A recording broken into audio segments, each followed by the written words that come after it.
This is the fourth video in the series on the 33 Strategies of War by Robert Greene. War is a state of conflict between opposing nations, societies, or groups, and a strategy is a plan of action or policy designed to achieve a major or overall aim within the conflict. Throughout this series, I will describe each strategy while providing examples from popular film and television shows. Some depictions will have historical relevance, although fictionalized, but these depictions are not meant to be taken 100% factually accurate. Nor are they intended to glorify the violence of war, but rather these strategies and examples given will encompass all manner of human conflicts. Strategy 4. The Death Ground Strategy. Create a sense of urgency and desperation. Part 1. Memento Mori. You are your own worst enemy. You waste precious time dreaming of the future instead of engaging in the present. Robert Greene. In the 1994 Quentin Tarantino directed film Pulp Fiction, each of the main characters experiences a unique situation where their lives are put in extreme danger, only for them to come out of the situation relatively unharmed. One incident occurs when Samuel Jackson's character of Jules and John Travolta's character of Vincent are ambushed by a gun-toting man when they are sent to retrieve a stolen item. Despite being at close range, the gunman manages to miss with every bullet. Likewise, Uma Thurman's character of Mia experiences an overdose when she mistakes heroin for cocaine, the latter of which she had already ingested heavily. Vincent is able to save her by injecting adrenaline straight into her heart. And finally, Bruce Willis's character of Butch and Ving Rhames' character of Marcellus Wallace are kidnapped, sexually tortured, and are likely to be killed afterward. Butch manages to escape, and although originally on the run from Wallace, decides to return to save him from his captors. To each character in the film, these events act as a rebirth or a resurrection. Each character's motives and attitudes change as a result of their close encounter with death. These encounters remind them of how precious life is, and now they have taken their purpose for granted. Oh no, that shit wasn't love. Yeah, maybe. This was divine intervention. You know what divine intervention is? I think so. That means that God came down from heaven and stopped the bullets? That's right. That's exactly what it means. God came down from heaven and stopped these motherfucking bullets. After their experiences, Jules, a hired killer, opts not to kill a gun-wielding robber in a diner. You're the weak, and I am the tyranny of evil men. But I'm trying, Ringo. I'm trying real hard to be the shepherd.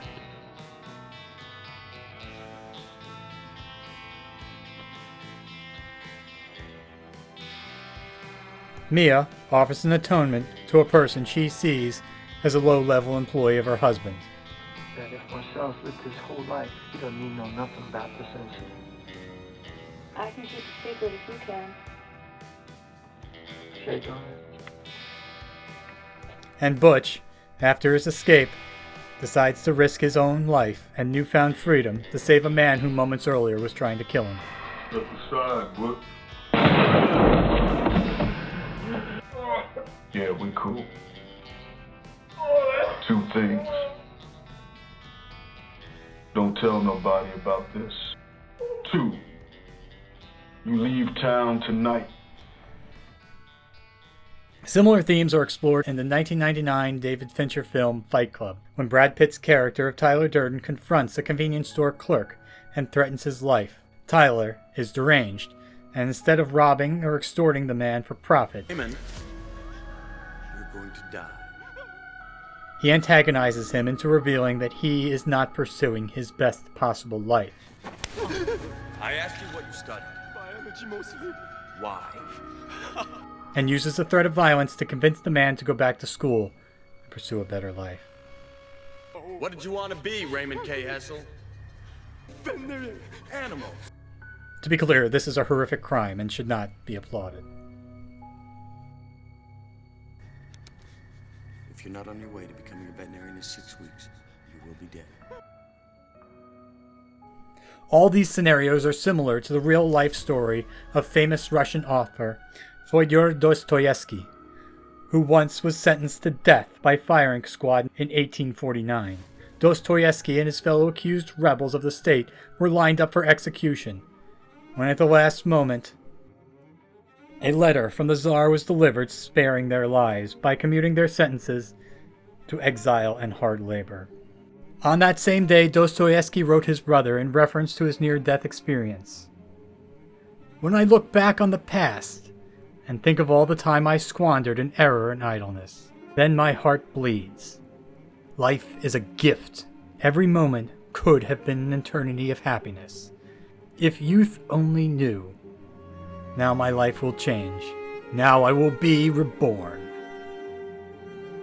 Dostoevsky's brush with death greatly affected his later writing career, as he pushed himself to work tirelessly. Today, he is still considered one of the greatest Russian novelists, if not the greatest novelist of all time. His literary works are more than entertaining.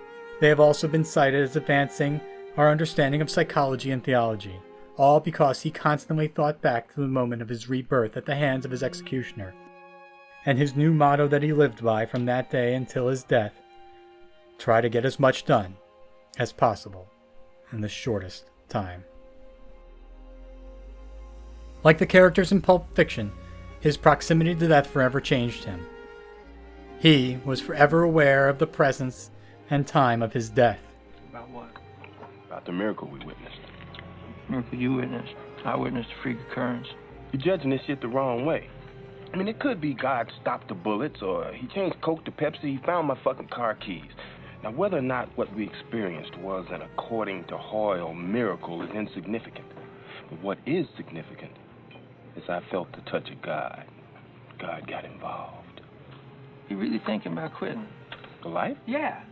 Most definitely. Fuck.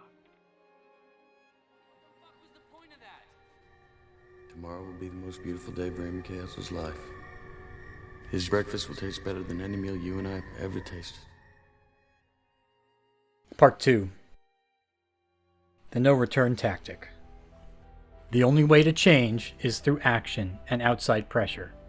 Put yourself in situations where you have too much at stake to waste time or resources. If you can't afford to lose, you won't. Cut your ties to the past. Enter unknown territory, where you must depend upon your wits and energy to see you through. Robert Greene. In the 2006 film The Pursuit of Happiness, Will Smith plays Chris Gardner, a true-to-life rags-to-riches story based on Gardner's autobiography. When down on his luck due to a poor investment in a prototype medical equipment sales scheme, Gardner takes an all-or-nothing shot at competing for a Wall Street investment job that offers no pay in the interim. You hounded me for this. You stood here. Listen, there's no salary. No. I was not aware of that. My circumstances have changed some, and I need to be certain. Gardner is broke, and at times forced to live on the streets with his young son. He risks everything on the one bet that he can compete with the more affluent candidates. Whoever brought in the most money after 6 months was usually hired. Yes, hello, Chris Gardner calling for Mr. Walter Hahn. We were all working our way up call sheets to sign clients, from the bottom to the top. I realized that by not hanging up the phone, I gained another 8 minutes a day. The difference between the other candidates and Gardner is that his back is against the wall. There is no other way out of his predicament than to achieve the coveted position, and with everything at stake, finally achieves his goal. Tomorrow's going to be your first day, if you'd like to work here as a broker. Would you like that, Chris? Yes, sir. Good. We couldn't be happier. So, welcome. Was it as easy as it looked? No, sir. No, sir, it wasn't. In the 1971 film Lawrence of Arabia, based on the autobiography 7 Pillars of Wisdom by T.E. Lawrence, we follow the true exploits of Lawrence as he sets out into the Arabian desert to guide the growing Arab resistance under the leadership of Prince Faisal to push out the Ottoman Empire from the region. The British are wary to trust the loose coalition of Arab tribal clans that make up the Arab army. Oh my word, sir, you're ungrateful. Fall back on Yambo and we will give you equipment, give you arms, advice, training, everything. Guns? A modern rifle for every man. No, guns. Artillery. Guns like the Turkish guns at Medina. In a loose retelling of historical events, Faisal and Lawrence propose a bold move to show the British command that the Arab army is capable of attacking and seizing fortifications from the Ottoman army. To be great again, it seems that we need the English or what no man can provide, Mr. Lawrence. We need a miracle. Forming a small group of tribes, Lawrence sets out to gamble with their lives as they cross the open desert, hoping to gather enough forces on the way to take the port city of Aqaba. You are mad. To come to Aqaba by land, we should have to cross the Nefud Desert. That's right. The Nefud cannot be crossed. 50 men. 50? Against Aqaba? If 50 men came out of the Nefud, there would be 50 men other men might join. The Hawitat are there, I hear. There are guns at Aqaba. They face the sea, Sheriff Ali, and cannot be turned round. From the landward side, there are no guns at Aqaba. If they would have listened to the British command and waited until they were at full strength, properly trained, they would have never accomplished a thing. Sometimes the proper time to take action is the present. You must force yourself to move into new territory, try new tactics.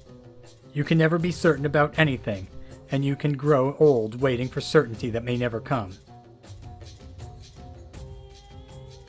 You must also enter new territory because there is nothing left for you to accomplish where you currently are. And in order to ensure that you do not come back, you may have to burn some bridges as you cross them.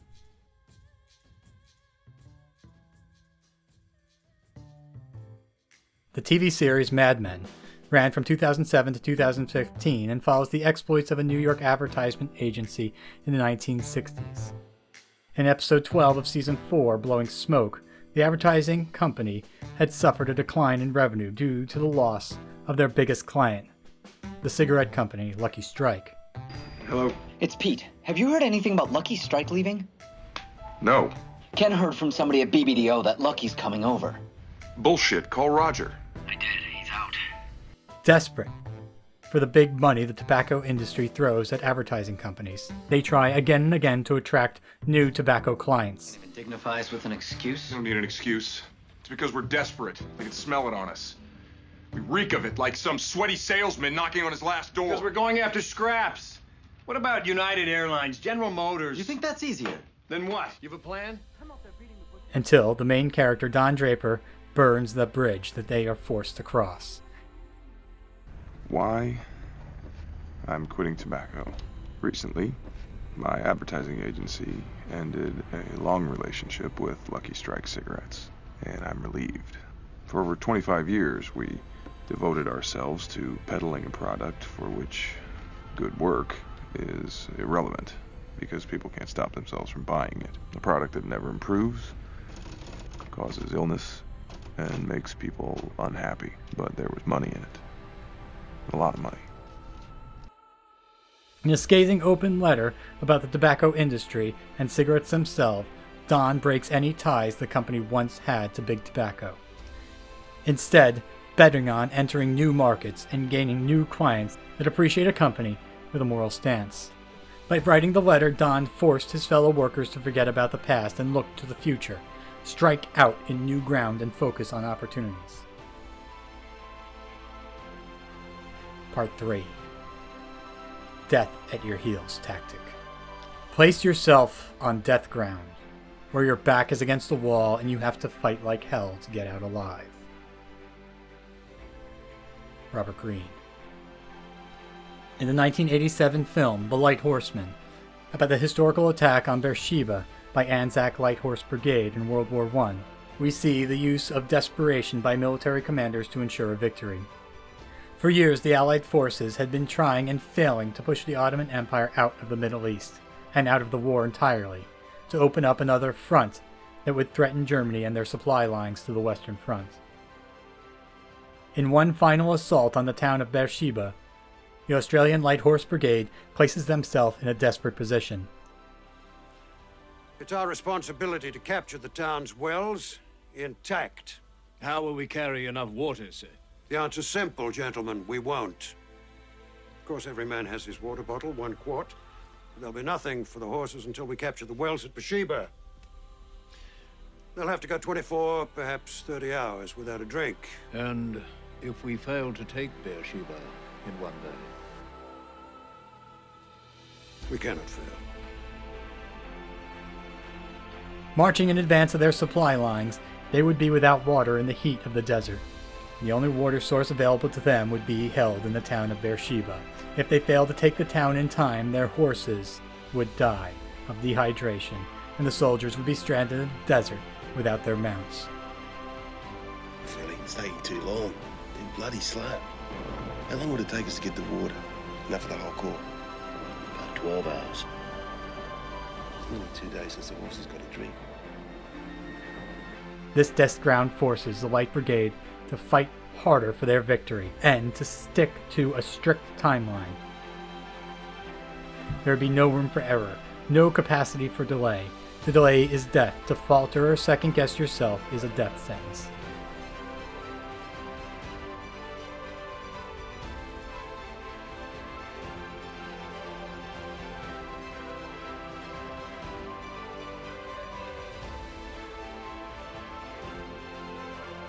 The ethics of this tactic is debatable, as with all tactics in war. There is a risk of death in all combat strategies, but it's fair to assert that a soldier should be given at least a fair possibility of survival. As an example of an extreme use of this tactic, the Japanese army placed 21,000 soldiers on a remote, uninhabited island of Iwo Jima during World War II. The soldiers were undersupplied and were given orders to fight to their deaths against the superior force of the American Navy and Marines that would inevitably capture the island. The Japanese soldiers were told incorrectly that the Americans would torture anyone who surrendered or was captured, to give the soldiers further incentive to fight rather than surrender. As one can imagine, the 5-week battle saw some of the fiercest and bloodiest fighting of the Pacific War. The Japanese combat deaths numbered 3 times the number of American deaths. But uniquely among Pacific War Marine battles, the American total casualties, dead and wounded, exceeded those of the Japanese. Of the 21,000 Japanese soldiers on Iwo Jima, only 216 were taken prisoner, some of whom were captured only because they were knocked unconscious or otherwise disabled. Put down the shovel. Does anybody speak Japanese?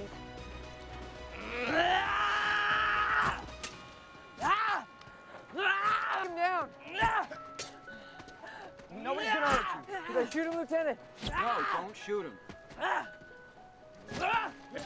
Crazy! To the Japanese, the only benefit of the bloody engagement was to slow the American progress in its island-hopping campaign. In truth, the island was of little tactical or strategic importance to either side, and the Japanese would eventually have to come to the conclusion that there was no amount of suicidal fights that would prevent their inevitable defeat.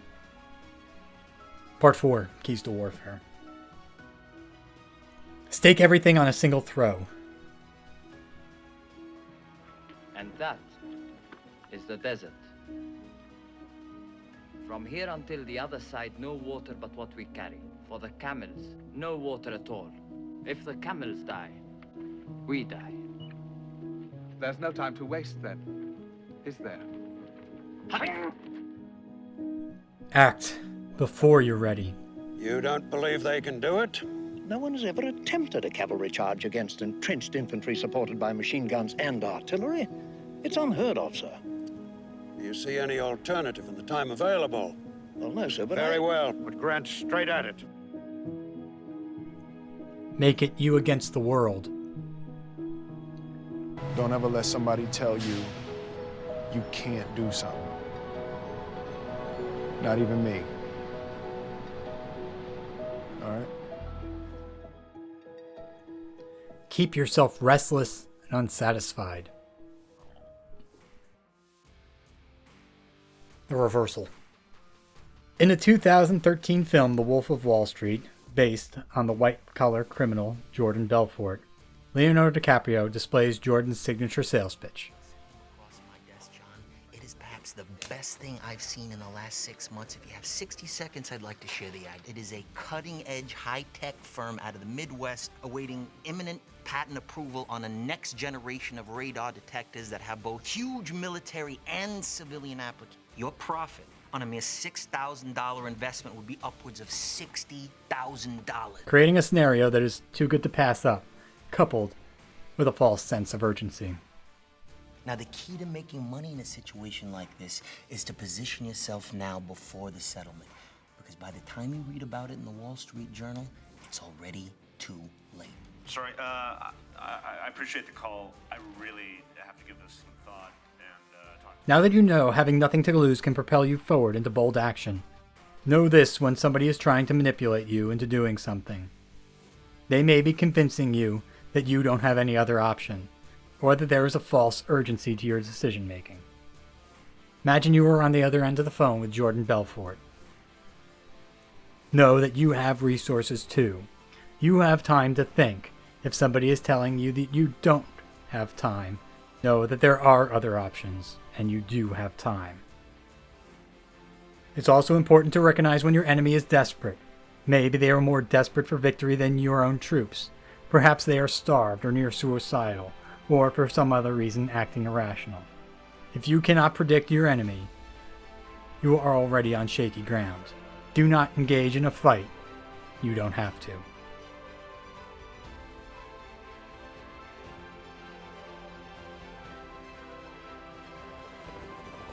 I changed all these people's lives, and I can change yours too. So come to my seminar. The life of your dreams is only... Good to see you again, George. You're under arrest. This has been a production of Minimum Effort Media. There are new video essays here on the first Friday of every month. If you would like to own a copy of the 33 Strategies of War, you can do so by using the Amazon link in the description below. I am also giving away a copy of the book with each video on the 33 Strategies of War I release between now and December of 2022. All you have to do to enter is be a subscriber with notifications turned on, like the video, and leave a comment below. I will pick the comments at random from each one of my videos, and I will post the winners on the first Friday of December. You can reach out to me at The Lazy Stoic across all social media. Thank you for watching.